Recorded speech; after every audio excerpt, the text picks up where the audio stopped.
그럼 네 번째 세션을 진행해 보겠습니다. 이번 세션은 애저 앱 서비스 딥다이브라는 주제로 애저에서 개발한 애플리케이션을 배포하고 운영하기 위해 필요한 애저의 기능들을 살펴보려고 합니다. 발표자이신 배정환 매니저님을 소개하겠습니다. 박수 부탁드립니다. 네, 안녕하세요. SK CNC의 배정환 매니저입니다. 네, 매니저님 반갑습니다. 네, 반갑습니다. 네, 마지막 발표 잘 부탁드리고요. 네. 이게 제목이 딥다이브잖아요. 되게 네. 깊이 있는 내용을 다루는 것 같은데 네. 혹시 데모도 그러면 보여주시나요? 데모는 제가 한 3가지 정도 준비를 해놨고요. 네. 사실은 이게 딥다이브라고 하지만 네. 좀 약간 오버롤한 내용으로 좀 준비를 했고요. 네, 알겠습니다. 어쨌든 애저 앱 네. 서비스가 뭔지는 이번 세션을 통해서 충분히 네. 알아갈 수 있을 것 같습니다. 이번 세션은 일단은 앱 서비스 딥다이브라는 주제로 설명을 드리고자 하는데요. 짧은 시간이지만 앱 서비스를 많이 접해보신 분들 아니면 뭐 이사님처럼 처음 접해보시는 분들 네. 뭐 그런 분들 모두에게 도움이 될 만한 그런 내용으로 좀 준비를 해봤습니다. 네, 알겠습니다. 그럼 세션을 시작하기에 앞서서 네. 아젠다를 간단히 먼저 좀 설명을 드리자면 네. 어플리케이션은 이제 여러 유형으로 클라우드에 배포를 할 수가 있는데 네. 뭐 앱 서비스의 장점이 무엇이고 왜 써야 되는지에 대해서 먼저 간단히 설명을 드리고요. 네. 그리고 앱 서비스에서 제공되는 뭐 네트워크에 대한 기능 그리고 뭐 한계점 완화할 수 있는 점 이런 부분에 대해서 좀 살펴볼 예정입니다. 네. 그리고 앱에 문제가 이제 생겼을 때 온프레미스에서는 서버 재기동이나 프로세스 재시작 네. 같은 맞아요. 뭐 그러한 방안이 있는데 네. 앱 서비스도 동일한 그런 서비스 힐링 방안을 제공을 하는지 또 좀 설명을 드리고, 그리고 앱 서비스에서 제공하는 인스턴스는 이제 워크로드에 따라서 그 예상치 못한 워크로드가 들어왔을 때 뭐 스케일아웃을 한다든지 그런 확장 부분 관련돼서 그런 부분도 좀 설명을 드리고자 합니다. 네, 알겠습니다. 그리고 이제 앱 서비스에서 제공하는 배포 슬롯이라는 기능이 있는데요. 데브옵스 킷 등을 활용한 CI/CD 방안을 제가 또 데모를 통해서 간단히 보여드릴 예정이고, 그리고 마지막으로는 이제 앱 서비스에서 제공하는 기본적인 모니터링 기능들에 대해서 좀 살펴보고자 합니다. 네, 알겠습니다. 네. 우선 앱 서비스가 무엇인지부터 간단하게 설명을 드릴 텐데요. 네. 사실 이 장표는 많이들 보셨을 것 같아요. 클라우드 세미나를 여러 번 들어보셨던 분이라면은 익숙하시겠죠. 사실 무조건 한 번쯤은 보셨을 것 같고, 제일 첫 페이지에서 네, 그렇죠.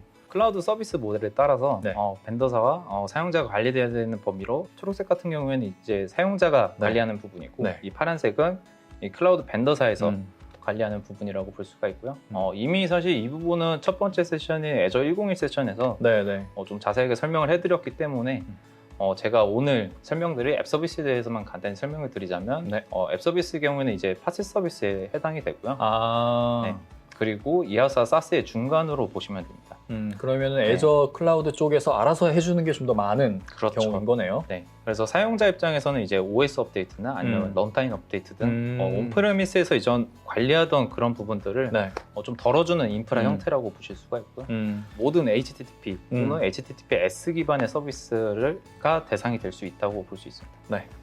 그리고 이제 싱글 모노리틱 아키텍처에 좀 적합한 서비스라고 볼 수 있고요. 가장 빠르게 웹 어플리케이션, API 앱으로 올리기 위한 서비스라고 볼 수가 있습니다. 네. 그럼 이제 파스 플랫폼으로 제공되는 앱 서비스에서 제공하는 기능들에 대해서 간단히 좀 설명을 드리겠습니다. 그래서 우선 첫 번째로 엔터프라이즈 앱을 위한 기능들로는 앱 서비스에서는 온프레미스에 있는 데이터 접근을 위해서 하이브리드 커넥션이라는 기능을 제공을 하고요. 그리고 애저 AD 통합을 지원하고 보안 규정을 준수합니다. 여기서 말하는 보안은 기본적으로 앱 서비스에서는 IP 접근 제한 기능이라는 그런 기능을 제공하고 있는데 이게 특정 IP 대역을 차단할 수 있는 기능이 있는데요. 실제 보안을 고려한 시나리오에서는 웹 취약적 공격과 같은 측면에서는 좀 부족하다고 볼 수가 있고요. 그래서 이러한 경우에는 애저 어플리케이션 게이트웨이 와프나 아니면 애저 프론트도어 등과 같이 사용해서 보안을 강화할 수가 있습니다. 기존의 클라우드에서 제공하는 그런 웹방 앱 같은 그런 기능들과 보안해서 사용을 해야지만 뭔가 보안상의 취약점을 방지할 수 있다라는 거네요. 사실 기본적인 기능만으로는 조금 부족한 부분이 있고요. 기본적인 기능으로는 그냥 내부 테스트 용도로만 해야겠네요. 네, 그럴 수 있고 아니면 특정 IP 대역을 알고 있기 때문에 그거를 차단한다든지 그런 기능들은 제공을 하고 있습니다. 네네네. 다음 관리형 서비스 이점으로는 VM에서 이제 프리징이나 리디플로이가 일어나는 뭐 OS 업데이트, 유지 관리 업데이트 그러한 것들을 관리할 필요가 없기 때문에 운영 비용을 감소할 수가 있고요. 그리고 고가형성을 제공하기 때문에 기본적인 SLA를 보장을 하고 오토 스케일 기능도 기본적으로 제공을 하고 있습니다. 이 부분이 클라우드를 사용하는 제일 큰 이유인 것 같아요. 네, 맞습니다. 네. 그리고 이제 앱 서비스 자체적으로도 이제 백업 복구 기능을 제공을 하긴 하는데요. 네. 앱 서비스를 사용해 보신 분들이라면은 이제 앱 서비스 특성상 주로 이제 소스 레포지토리 툴을 통해서 소스 배포가 이루어지는데 네. 굳이 백업 배포가 필요한가? 라는 생각을 한 번쯤은 해보셨을 것 같아요. 불필요하다고 생각할 수 있을 것 같아요. 네, 저도 사실은 이 부분에 대해서는 조금 약간 의문점이 있는 기능이긴 한데 물론 이제 장애가 생겼을 때 신속하게 네, 복구할 수 뭐 있고. 복구하거나 재배포하는 경우에는 좀 유용하게 사용할 수 있는 기능이라고 볼 수가 있습니다. 뭐 어쨌든 안전장치가 하나 더 있는 거니까요. 아, 그렇죠. 네. 네, 그리고 이제 마지막으로 개발적인 측면에서 기능을 한번 봐보면 네. 뭐 단넷이나 자바, 뭐 파이썬, 노드 등 뭐 다양한 랭귀지를 지원하고 있습니다. 네. 다만 이제 클라우드 특성상 모든 런타임 버전을 제공하지는 않고요. 네. 네. 그래서 최신 버전의 런타임 버전을 제공을 하고 있습니다. 본인이 익숙한 그 버전이 아니라 반드시 최신 버전을 사용을 해야 된다. 네, 그렇죠. 그리고 그리고 이제 데브옵스 측면에서는 뭐 애저 데브옵스나 아니면 뭐 깃허브, 비트버켓, 뭐 다크허브 등과 네, 같은 네. 툴을 통해서 CI/CD 구성이 가능하고요. 네. 그리고 디플로이먼트 슬럿이라는 기능을 제공을 해서 테스트 후에 슬랍만 교체해서 이제 뭐 검증계에서 운영계로 오. 빠르게 교체가 가능하도록 하는 그런 기능들도 제공을 네. 하고 있습니다. 그리고 추가로 이제 장표에는 표시되지 않았지만 비주얼 스튜디오나 뭐 VS 코드 이런 거를 활용할 때 이점이 있는데요. 네. 앱 서비스의 생성이나 뭐 배포, 디버깅 모두 비주얼 스튜디오에서 가능하고 그 안에서요? 네, 그렇죠. 그거는 비주얼 스튜디오에서 다 제공을 하는 기능이고 네. 뭐 웹앱에 배포를 한 다음에 네. 실제 프로덕션 환경에서 리모트 디버깅까지 가능하다는 오. 그런 장점이 있습니다. 그럼 진짜 편하겠네요. 개발자 그렇죠. 입장에서. 네. 저도 사실은 요 기능들은 되게 많이 썼던 기능들이고요. 네. 네네. 그리고 이제 앱 서비스를 생성할 때 이제 가장 중요한 점이라고 볼 수 있는데 앱 서비스 플랜을 만드는 건데요. 앱 서비스 플랜이라는 이름은 사실 좀 생소하실 것 같아요. 그래서 모든 앱 서비스는 이 앱 서비스 플랜이라는 환경에서만 동작을 하게 되어 있는데요. 일종의 서버판 개념이라고 이해를 하시면 될 것 같습니다. 네네. 그래서 이 앱 서비스 플랜은 가격 책정 계층에 따라서 지원하는 기능이 좀 상이한데요. 뭐 오토 스케일이나 VNet 인테그레이션 같은 그런 기능들은 스탠다드 SKU 이상부터 지원이 되기 때문에 네. 운영계를 구축하는 경우에는 웬만하면 이제 스탠다드 SKU 이상을 사용하시는 것을 항상 권고를 해드리고요. 그리고 같은 앱 서비스 플랜 안에 배포된 어플리케이션들은 같은 VM 위에서 실행이 되는데요. 네. 요거는 그림에서 보시는 바와 같이 이러한 경우에는 이제 컴퓨팅 리소스를 공유를 하기 때문에 네. 서로 영향을 줄 수가 있어서 민감한 서비스들이라면 이제 앱 서비스 플랜을 각 앱별로 따로 생성하는 것을 권고를 드리고 싶습니다. 다음은 이제 앱 서비스를 실제 사용하면서 가장 이슈가 많은 부분들이 사실은 네트워크인데요. 네. 앱 서비스에서는 이제 네트워크에 몇 가지 제한 사항들이 있고요. 문제를 어떻게 해결해야 되는지에 대해서 간단히 설명드리도록 하겠습니다. 네.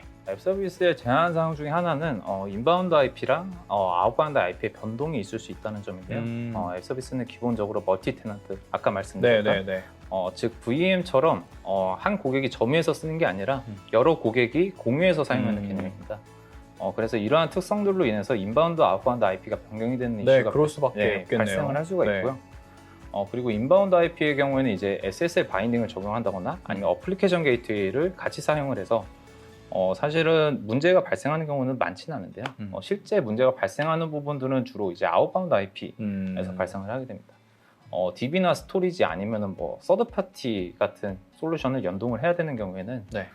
앱 서비스는 뒤로 트래픽을 흘려줘야 되고 그리고 받는 쪽에서는 앱 서비스에 대한 그런 IP를 허용해줘야 네, 그렇죠. 되는데 잘 받아줘야지. 네, 그렇죠. 아웃바운드 IP 같은 경우에는 지금 그림에서 보시는 바와 같이 다른 고객들이 이 IP를 공유해서 사용하는 네, 네, 개념이라고 볼 수가 있습니다. 그래서 사실 이 해당 IP 중에서도 임의로 선택이 돼서 요청을 받는 입장에서는 이 IP들을 모두 허용해줘야 되고 이 IP는 이미 다른 고객이 쓰고 있을 수가 있어요. 그렇죠. 그럴 수 네. 있죠. 그렇기 때문에 이 문제를 해결하기 위해서는 나트 게이트웨이를 구성을 하면 이 아웃바운드 IP를 하나로 또는 특정 대역대로 고정시켜서 사용을 할 수가 있습니다. 그럼 오프라인에서 사용하는 고정 IP 같은 그런 개념을 도입을 한다는 건가요? 일단은 퍼블릭한 고정 IP를 제공을 하긴 하는데 네. 이제 밖으로 나가는 아웃바운드용 이제 그것만 전용 있으니까. IP를 쓰는 거죠. 그래서 이 부분은 일단 잠시 뒤에 제가 데모를 네. 통해서 간단히 보여드리도록 하고요. 알겠습니다. 그리고 다음으로는 이제 SNAT의 포트 고갈 이슈가 있을 수 있는데요. 이 앱 서비스의 경우에는 이제 동일한 IP 포트 조합으로 커넥션 수가 128개로 제한이 되게 됩니다. 그래서 이게 뭐가 문제가 되냐면 만약에 이제 외부 서비스를 접근하는 웹앱이 있고 네. 사용자가 많아지는 경우에는 외부 서비스의 요청이 동일한 IP 포트 조합으로 커넥션 수가 많아질 금방 수 차게 있겠죠. 그렇게 금방 차게 되면은 네. 이제 응답이 늦어진다거나 아니면 뭐 오백에러 발생한다거나 네, 타임아웃이 네. 발생한다거나 네. 그런 경우가 생길 수가 있는데요. 이 이슈도 사실은 나트 게이트웨이를 활용을 하면은 나트 게이트웨이에서는 기본적으로 64,000개의 아웃바운드 S나트 포트를 제공을 하고 있습니다. 그래서 이 기능을 사용해서 사실 어느 정도 해소를 할 수가 있는데요. 사실 완벽한 해결 방안이라고 할 수는 없고요. 원초적인 문제를 해결하기 위해서는 소스 튜닝이 사실 필요합니다. 네. 그래서 클라이언트 객체를 실행할 때 원격 리소스로 호출하고 클로즈를 하는 거는 이제 개발자 입장에서 사실 자연스러운 코딩이라고 할 수가 있는데요. 유직문을 쓰고 닫거나 아니면 클라이언트 디스포즈를 통해서 객체를 해제할 수가 있는데 이렇게 하면 커넥션이 누수가 돼서 재활용이 안 되고요. 그래서 앱 서비스 같은 경우에는 윈도우즈 기본 설정이 이 커넥션이 사용되고 나서 타임웨이트 상태로 4분 정도 있다가 닫히게 되어 있습니다. 그래서 원격으로 호출하는 이 HTTP 클라이언트 같은 객체는 이 클로즈 하지 말고 객체를 재사용하면 문제를 실질적으로 해결할 수 있는 그러한 방법이라고 볼 수 있습니다. 야, 어찌됐든 이게 네. 128개면 너무 이제 제한이 큰 거니까 그렇죠. 애플리케이션을 대규모로 이용할 수는 없는 환경인 맞습니다. 거잖아요. 그러면 반드시 저 나트 게이트웨이를 사용해서 이렇게 어느 정도는 어쨌든 64,000개라도 확장을 하긴 해야겠네요. 사실은 이 이슈는 되게 많이 발생을 하고요. 네. 그래서 사실 이거는 MS에서도 실질적으로 가이드를 위해서 애저 닥스라는 문서상에서 무조건 요거를 쓰라고? 가이드를 하고 있습니다. 네. 워낙에 자기네들도 저 이슈 사항을 많이 이제 받았겠죠. 네, 컴플레인을. 그렇죠. 알겠습니다. 그러면 이제 제가 아웃바운드 IP를 네. 통해서 네. 나트 게이트웨이 구성을 통해서 어떻게 해결하는지에 대해서 간단히 데모를 보여드릴 텐데요. 네, 알겠습니다. 먼저 좀 간단하게 좀 구성된 시나리오를 살펴보면 나트 게이트웨이가 구성되어 있지 않은 웹앱과 그리고 나트 게이트웨이가 구성된 웹앱 두 개가 있습니다. 네. 그래서 두 웹앱 모두 백엔드 서비스인 이 버추얼 머신으로 HTTP get을 요청하는 앱이 돌고 있고요. 네. 그리고 현재 나트 게이트웨이가 구성되지 않은 웹앱의 아웃바운드 IP는 표시된 것처럼 4개 중에 임의적으로 사용이 되고 그리고 나트 게이트웨이가 구성된 웹앱은 나트 게이트웨이에 할당된 저 IP만. 스태틱 IP를 통해서만 아웃바운드 IP 트립이 발생하게 되어 있습니다. 네. 그래서 이 부분을 한번 제가 실제로 보여드리도록 하겠습니다. 네. 우선은 제가 그 나트 게이트웨이를 통해서 구성한 웹앱을 간단하게 보여드리면 네. 이게 앱 서비스의 페이지고요. 애저 포탈의 앱 네, 서비스 네, 네. 페이지고 여기에 보시면 네트워킹. 네트워킹 항목이 있습니다. 네. 그래서 여기 보시면은 VNet 통합 네네. 이라는 기능이 있고 현재 이미 저는 다 구성을 해놨기 때문에 네. 이렇게 보시면 테스트 RG VNet에 GW 서브넷이라는 곳에 인테그레이션이 되어 있는 상태입니다. 네.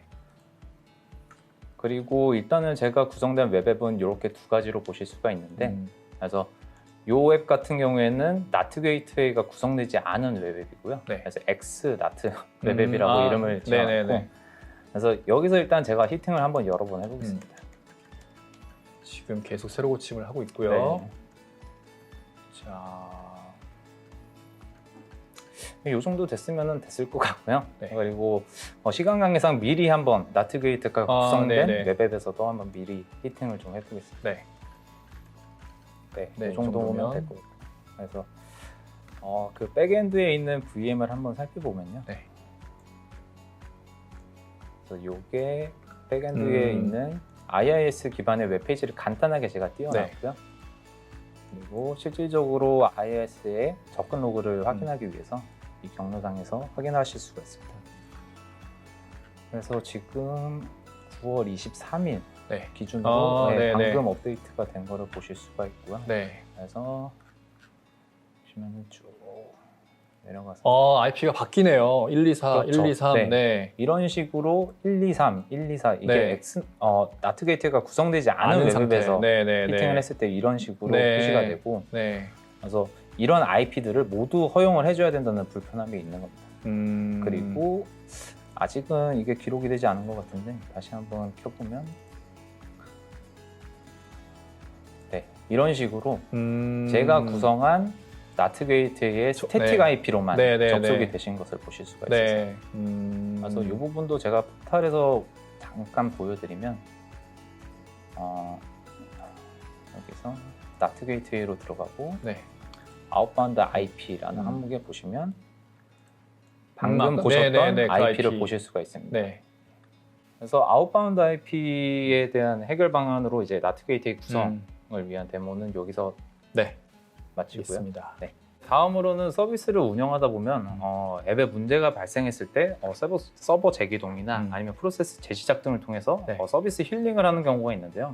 앱 서비스도 이제 비슷한 서비스 힐링 기능을 제공하는지에 대해서 한번 알아보도록 하겠습니다. 네. 뭐 이거는 진짜 제공을 반드시 해야지만 어떻게 보면 사용자 입장에서는 알아차리지 못한 장애가 발생을 했었어도 기업 입장에서는 이렇게 쭉 문제없이 제공이 되는 걸로 인지를 시켜줄 수 있는 거잖아요. 그렇죠. 그리고 저는 운영 엔지니어를 한번 했었기 때문에 네. 이런 부분이 되게 필요하다는 거를 저는 절실히 느끼고요. 그렇죠. 네.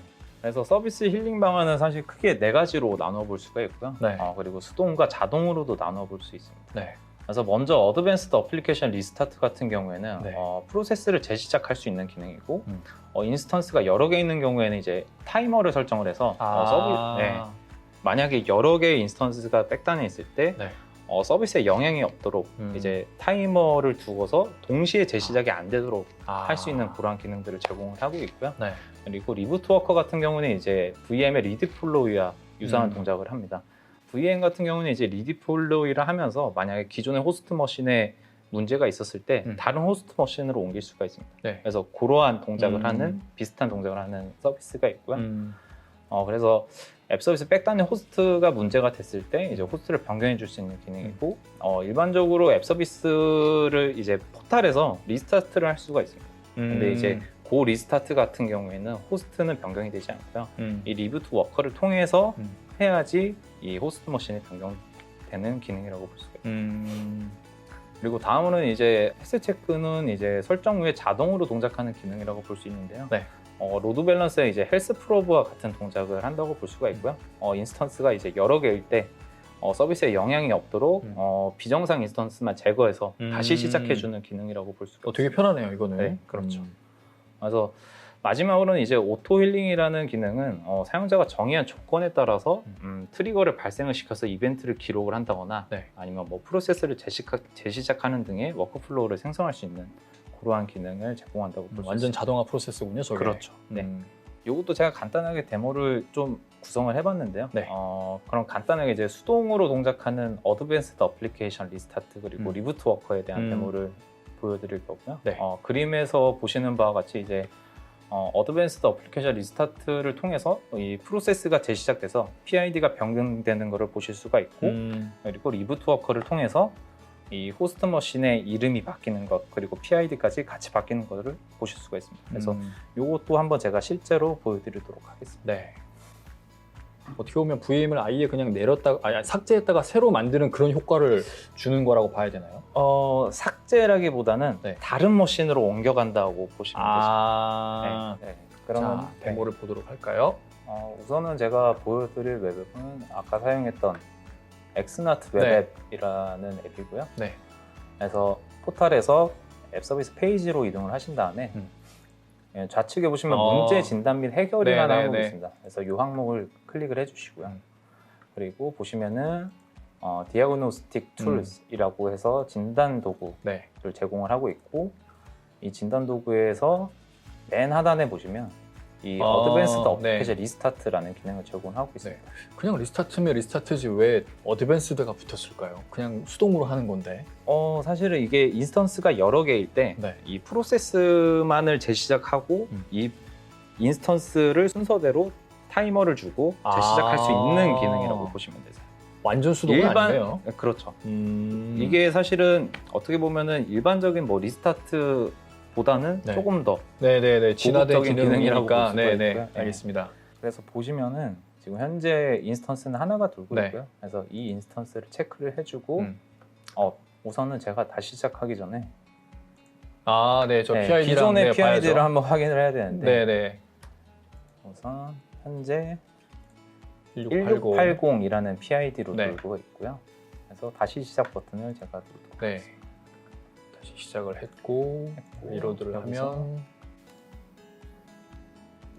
바뀌었습니다. 1680에서 2784로 PID가 프로세스가 재시작이 돼서 바뀐 거를 보실 수가 있습니다. 저것만 하더라도 애플리케이션에서 발생한 뭔가 장애는 좀 해결할 그렇죠. 수가 있는 해소가 되는 네, 경우도 네, 네. 있죠. 네. 그리고 저게 자동화 된다라면 뭐 사용자는 인지하지 못한 상태에서 잘 운영이 되겠네요. 네, 맞습니다. 네. 그리고 다음으로는 이제 호스트 머신을 변경하기 위한 리부트 워커를 네. 한번 보여드릴 텐데요. 음.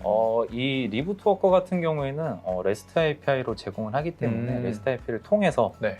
직접 실행을 할 수가 있습니다. 네. 우선은 제가 미리 좀 준비를 해놨는데요. 네. 우선은 이 앱 서비스 플랜의 이름을 적어주시고요. 그리고 이 리소스 그룹의 이름과 네. 그리고 구독의 이름, 네. 그리고 현재 돌고 있는 이 호스트 머신의 이름을 네, 네, 네. 지정을 해줘야 됩니다. 네. 그래서 호스트 머신의 이름을 지정을 해주고 그다음에 런을 해보면 이런 식으로 정상적으로 리뷰 코드가 뜨는 것을 보실 수가 있고요. 네. 그래서 우선은 현재 RD 557 네, 네, 호스트 네임 이런 식으로 되어 있는데 네, 새로 고침을 하면 요거는 시간이 조금 약간 걸리나요? 소요가 됩니다. 지금 새로운 호스트로 기동을 시키는 거니까 그렇죠. 네. 되겠죠, 뭐. 네. 네. 조금 기다려 보겠습니다. 요거 한 1분 정도. 1분이요? 네. 네. 네. 바뀌었습니다. 네, 드디어 바뀌었습니다. 네, 이런 식으로 끝에 557로 네. 끝나는 호스트 머신이었는데 지금 F45. F45라는 네. 호스트 머신으로 바뀌고 프로세스까지 바뀌어서 네, PID도 바뀌었네요. 그래서 이런 식으로 이제 수동으로 제공하는 어드밴스드 어플리케이션 리스타트 그리고 리부트 워커를 실행하실 수가 있습니다. 근데 어찌됐든 이거는 말씀하신 대로 수동이니까 네. 관리자가 직접 해야 된다는 얘기잖아요. 그렇죠. 근데 돌아가는 애플리케이션과 VM 인스턴스가 무지 많아요. 네. 이걸 언제 수동을 하고 있어? 어렵잖아요. 그거는 사실은 이제 REST API로도 제공을 하기 때문에 네. 그런 부분들은 이제 자동화 스크립트를 짠다든지 그런 부분을 통해서 네, 해결할 수 있겠군요. 해결할 수 있을 것 같습니다. 네. 이제 다음은 이제 제가 앱 서비스에서 제공하는 백엔드 인프라의 확장에 대해서 좀 설명을 드리고자 하는데요. 네. 앱 서비스는 이제 다른 워크로드들과 동일하게 스케일 업 다운 그리고 스케일 인 아웃을 모두 제공을 하고요. 네. 그리고 이제 중요한 점은 앱 서비스의 스케일 업 아웃의 대상은 웹 앱이 아니라 이 웹 앱 뒤에 돌고 있는 앱 서비스 플랜이 대상이라는 점입니다. 그래서 스케일 업을 하게 되는 경우에는 앱 서비스 플랜에 CPU, 메모리 그리고 컴퓨팅 리소스를 증가시킨다는 개념으로 보시면 되고요. 네. 스케일 아웃을 하게 되는 경우에는 이제 부하 분산을 위해서 하나 더 앱 서비스 플랜 안에 이제 내부에다가 VM을 추가시키는 그러한 개념이라고 보실 수가 있습니다. 네. 그럼 이제 스케일 업 아웃을 어떤 방식으로 제공하는지 간단히 살펴보면 스케일 업 같은 경우는 현재 장표에는 표시되어 있지 않지만 이 앱 서비스 플랜의 스큐 조정을 통해서 적용을 할 수가 있고요. 그리고 스케일 아웃과 같은 경우에는 우선 수동으로 인스턴스 수를 조정하는 방법이 있을 수 있고 네. 그리고 CPU나 메모리와 같은 매트릭 기반으로 오토 스케일을 적용을 할 수 있는 방법도 있습니다. 네네. 그리고 만약에 이제 이벤트가 예정이 되어 있어서 만약에 특정 스케줄을 통해서 그때만 동작을 해야 된다라고 하면은 그 특정 시간대에만 인스턴스 수를 늘려야 하는 경우에도 네. 스케줄링을 통해서도 오토 스케일링 할 수 있는 기능을 제공을 하고 있습니다. 뭐 갑작스러운 이벤트에 대응하기 위해서는 아까 말씀하셨던 스케줄링을 반드시 할 필요가 있겠네요. 네, 맞습니다. 근데 이제 이 스케일링 같은 기능도 모든 앱 서비스에서 사실 제공을 하는 것은 아니고요. 네. 최소 스탠다드 스큐 이상을 꼭 사용해야만 인스턴스 수를 늘릴 수 있는 그런 오토 스케일을 제공을 하고 있습니다. 네. 그래서 실제 운영계에서 만약에 사용을 하신다 그러면은 무조건 스탠다드 스큐 이상을 사용하는 것을 권고를 드리고요. 네. 그리고 다음으로는 이제 디플로이먼트 슬롯에 대해서 간단하게 설명을 드리고 그리고 간단한 데모를 통해서 CI/CD 구성하는 방법을 좀 살펴보도록 하겠습니다. 그래서 디플로이먼트 슬롯은 배포 워크플로우를 제공하기 위한 기능인데요. 하나의 앱에 추가로 배포할 수 있는 슬롯을 둬서 예를 들어서 이제 스테이징과 프로덕션을 슬롯으로 구성하고 단순하게 슬롯을 교체하는 방법으로 버전업을 구성을 하실 수가 있습니다. 네. 다만 이제 주의해야 될 점은 디플로이먼트 슬롯을 생성을 하면은 이 기본 디폴트 설정이 동일한 앱 서비스 플랜에 생성되게 되는데요. 이렇게 되면 사실 같은 앱 서비스 플랜에서 이 컴퓨팅 리소스를 공유하기 때문에 서로 영향을 줄 수가 있습니다. 성능이 떨어질 수 있겠네요. 네, 그렇습니다. 그래서 만약에 이제 민감한 서비스라는 경우에는 디플로이먼트 슬롯을 만들 때 이제 다른 앱 서비스 플랜을 생성해서 배포하는 것을 권고를 드리고요. 개별적으로 아예 다르게. 네. 그리고 이제 환경 변수나 어플리케이션 설정값 같은 경우에는 이제 그림과 같이 배포 슬롯 설정에서 네. 체크를 해주지 않으면은 이 네. 디플로이먼트 슬롯을 교체할 때 값이 같이 바뀌어 버리는데요. 이제 배포 슬롯 설정을 체크를 하게 되면은 교체를 할 때 딸려 들어가지 않고 만약에 스테이징이라면은 스테이징의 유지가 되도록 하실 수 있는 기능도 제공을 하고 있습니다. 네. 처음부터 다시 설정할 필요가 없는 거네요. 네, 맞습니다. 그러면 이제 사실 이렇게 설명만 드리면 좀 이해하시기 어려우실 것 같은데요. 네. 그래서 이 디플로이먼트 슬롯을 이용해서 어떻게 CI/CD를 구성을 하는지 간단하게 데모를 보여드리고 데모 구성은 이제 다음 그림과 같이 구성이 되어 있습니다. 네. 그래서 먼저 개발자가 코드 커밋을 하고요. 음. 그리고 빌드된 코드는 이 스테이징 슬롯에 배포가 되고 네. 그리고 현재 데모에서는 구성되어 있지 않지만 이제 테스트라는 슬롯을 추가를 해서 이 스테이징을 검증할 수 있도록 구성을 할 수가 있고요. 네. 그리고 테스트가 완료되면은 이 스테이징 슬롯과 이 프로덕션 슬롯을 교체를 해서 사용자는 업데이트된 사이트를 볼 수 있게 구성이 되어 있습니다. 네. 그래서 저는 간단하게 이제 버전업을 위한 코드 소스 코드를 커밋하고 GitHub 액션을 통해서 이제 자동으로 빌드가 돼서 이 스테이징 슬롯에 배포가 되고요. 그리고 포탈을 통해서 이 프로덕션 슬롯과 스테이징 슬롯을 교체해서 버전업이 되는 것을 네. 보여드리도록 알겠습니다. 하겠습니다. 제가 보여드릴 이 페이지는 엑스나트 아, 웹앱이라는 사이트고요. 네. 그래서 현재 보시면 이게 프로덕션 슬롯에 배포가 된 웹앱이라고 보실 수가 있습니다. 네. 그래서 현재 V1이라고 표시가 되어 있고 음. 그리고 제가 추가로 구성한 이 스테이징 슬롯에 스테이징이라는 배포된 게. 웹 같은 경우에는 네. 버전 1 스테이징이라고 네, 네. 표시가 되어 있습니다. 네. 그래서 우선은 제가 이거를 이제 소스 코드 변경을 통해서 버전 2로 스테이징 슬롯을 일단 업데이트를 하도록 하겠습니다. 네. 그래서 현재 보시면은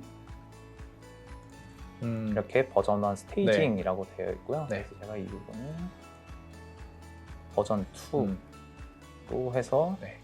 저장을 하고 이 GitHub 데스크탑을 통해서 소스를 제가 커밋을 하도록 하겠습니다. 네.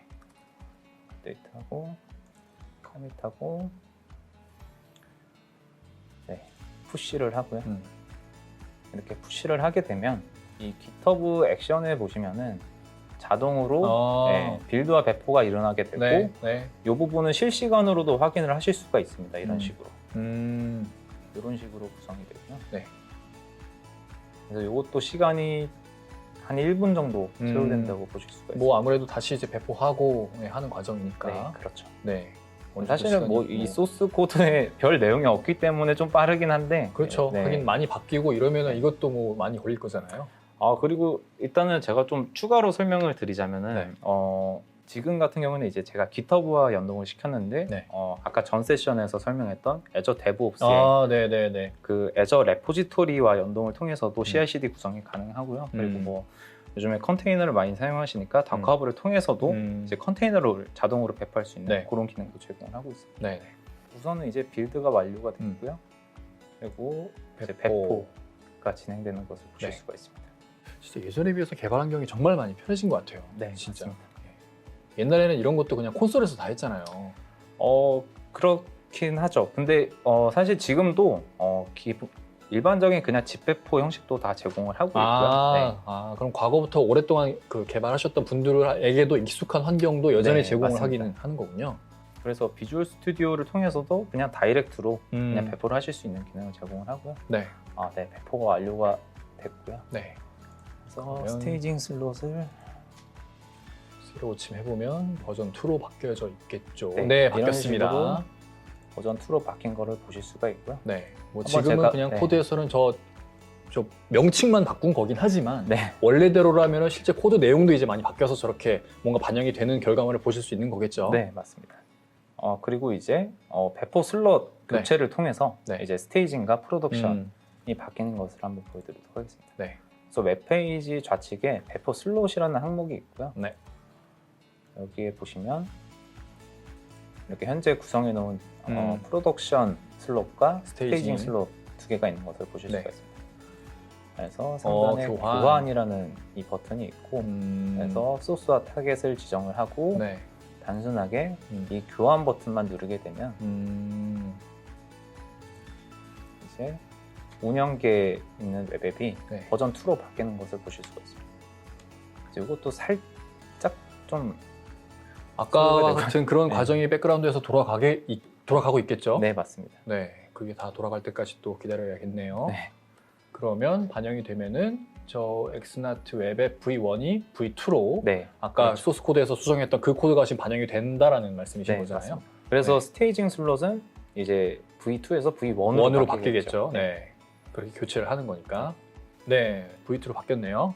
보시면은 V2로 바뀐 것을 보실 수가 있고요. 그리고 아까 V2였던 거는 네, V1으로 바뀐 네. 것을 보실 수가 있습니다. 네, 확인했습니다. 간단하네요, 교체하는 게. 네. 그러면 이제 마지막으로 이제 운영 관점에서 모니터링. 이제, 앱 서비스에서는 모니터링을 위해서 어떤 기능을 제공하는지 한번 살펴보도록 하겠습니다. 네. 앱 서비스에서는 이제 뭐 CPU나 메모리와 같이 매트릭. 앱 서비스에서 제공되는 매트릭 기반으로 뭐 인계값을 설정을 해서 알람을 발생하도록 구성을 할 수가 있고요. 네. 그리고 액티비티 로그 기반으로 사용자가 앱을 생성하거나 삭제하거나 그리고 앱을 실행하거나 멈추는 경우에도 활동 기반으로 알람을 구성할 수가 있습니다. 네. 그리고 이제 운영 관점에서의 중요한 부분일 수 있는데요. 앱 서비스도 내부적으로는 이제 웹 서버가 구성되어 있고 이 웹 서버에 대한 로깅을 기록을 할 수가 있습니다. 네. 그래서 서버 오류 코드를 분석하기 위한 디테일 에러 로그 그리고 실패한 요청을 추적하기 위한 뭐 failed request tracing 그리고 처리된 요청 수나 특정 IP 주소의 요청을 분석하기 위한 IIS 로그를 기록할 수가 있는데요. 로그는 기본적으로 이 앱 서비스 내부의 파일 시스템에 저장을 할 수가 있고요. 어플리케이션 로그와 웹 서버 로그는 애저 블럽 스토리지와 연동을 해서 앱 서비스 외부로도 저장을 시킬 수가 있습니다. 이렇게 저장한 로그의 내용을 분석이나 해석하기 위한 별도의 도구도 제공을 하는 건가요? 네, 제공을 하고 있습니다. 네. 그리고 다음은 이제 실시간 로그를 이제 포탈이나 아니면 뭐 비주얼 스튜디오를 통해서 볼 수 있는 로그 스트림 기능인데요. 네. 일반적으로 예외 처리된 로그는 이제 파일 시스템에 저장이 되게 되어 있고요. 네. 그리고 예외 처리가 되어 있지 않은 뭐 unhandled exception 같은 경우에는 이제 로그 스트림을 통해서 확인을 할 수가 있습니다. 네. 그래서 장표에 나와 있는 그림을 보면요, 제가 간단하게 구성을 해봤는데요. 이 로그 스트림에 에러가 표시가 되고 잘 보시면 이제 HTTP나 HTTPS만 허용이 된다라는 문구가 있고요. 네. 그리고 마지막에 보시면은 index.cs 파일에 28번째 줄에서 문제가 발생했다는 것을 보실 수가 있습니다. 그리고 코드에도 보시면은 이제 HTTP가 아닌 HTTPL이라는 잘못된 요청으로 코드가 작성된 것을 보실 수가 있고요. 그래서 이런 식으로 로그 스트림을 통해서 이제 unhandled exception을 처리를 할 수 있는 그런 기능이라고 보실 수가 있습니다. 그리고 또 저걸 보고 또 디버깅까지도 할 수 있는 거네요. 네, 맞습니다. 그리고 이제 로그는 이제 파일 시스템에 다음과 같은 디렉터리 구조로 저장이 되게 되어 있고요. 네. 해당 로고들은 이제 FTP를 통해서 직접 액세스하거나 아니면 뭐 파워쉘, CLI들을 통해서 뭐 G 파일로 다운로드해서 로컬에서도 확인을 하실 수가 있고요. 이런 식으로 제공을 하고 있습니다. 네. 사실 지금까지는 기본적인 모니터링 방법들에 대해서만 제가 설명을 드렸는데 실제 모니터링의 끝판왕은 어플리케이션 인사이트라는 기능을 제공을 하고 있고요. 애저 애플리케이션 인사이트. 네. 사실은 이건 시간 관계상 제가 준비를 하지 못했지만 혹시 나중에 기회가 된다면 그 부분도 한번 준비해서 보여드리는 기회가 있었으면 좋겠습니다. 좀 더 심층적인 모니터링을 할 수 있는 도구인 거죠? 네, 맞습니다. 앞선 세션에서 아마 언급을 해주셨던 걸로 기억을 합니다. 네, 알겠습니다. 그럼 네 번째 세션은 이렇게 마치도록 하겠습니다. 네, 매니저님 발표 감사합니다. 감사합니다. 네. 여기까지 저희가 준비한 모든 세션을 소개해드렸습니다. 오늘의 웨비나가 마이크로소프트 애저를 활용해서 애플리케이션을 개발하고 운영하시는 분들께 조금이나마 도움이 되셨기를 바랍니다. 그러면 저희는 이만 물러가겠습니다. 끝까지 시청해주셔서 정말 감사드리고요. 즐거운 퇴근길 되시길 바라겠습니다. 감사합니다.